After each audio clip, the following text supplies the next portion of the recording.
Cher Théophile, plusieurs personnes ont essayé d'écrire le récit des événements qui se sont passés parmi nous.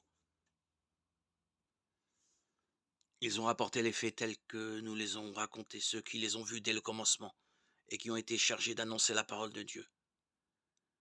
Et maintenant, à mon tour, je me suis renseigné exactement sur tout ce qui est arrivé depuis le début, et il m'a semblé bon, Excellence, d'en écrire pour vous le récit suivi. Je le fais pour que vous puissiez reconnaître la vérité des enseignements que vous avez reçus. Au temps où Hérode était roi de Judée, il y avait un prêtre nommé Zacharie, qui appartenait au groupe de prêtres d'Abia. Sa femme s'appelait Élisabeth et était une descendante d'Aaron le grand prêtre. Ils étaient tous deux justes devant Dieu et obéissaient parfaitement à toutes les lois et tous les commandements du Seigneur. Mais ils n'avaient pas d'enfants, car Élisabeth ne pouvait en avoir. Elles étaient déjà âgées tous les deux.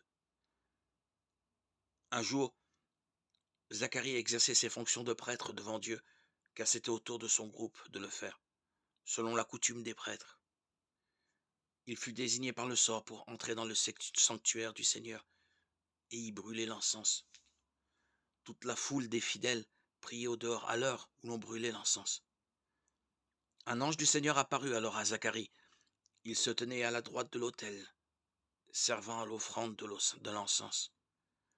Quand Zacharie le vit, il fut troublé et la crainte le saisit. Mais l'ange lui dit, « N'aie pas peur, Zacharie, car Dieu a entendu ta prière. Élisabeth, ta femme, te donnera un fils que tu nommeras Jean.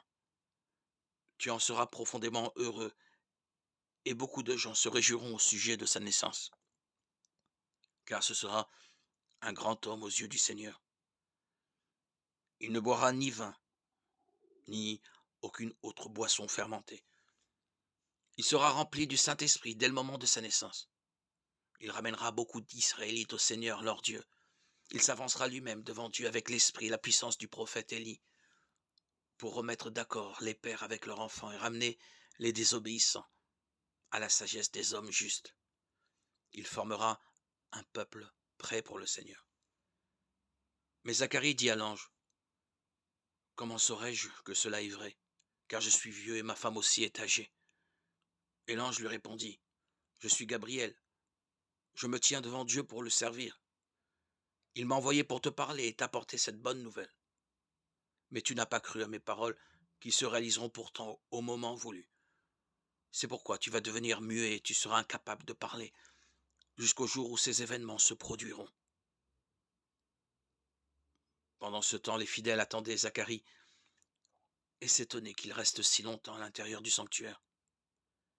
Mais quand il sortit, il ne put leur parler, et les gens comprirent qu'il avait eu une vision dans le sanctuaire. Il leur faisait des signes et restait muet. Quand Zacharie eut achevé la période où il devait servir dans le temple, il retourna chez lui. Quelque temps après, Élisabeth, sa femme, devint enceinte, et elle se tint cachée pendant 5 mois. Elle se disait, « Voilà ce que le Seigneur a fait pour moi. Il a bien voulu me délivrer maintenant de ce qui causait ma honte devant les hommes. » Luc 1, 1, 4, 1, 5, 25.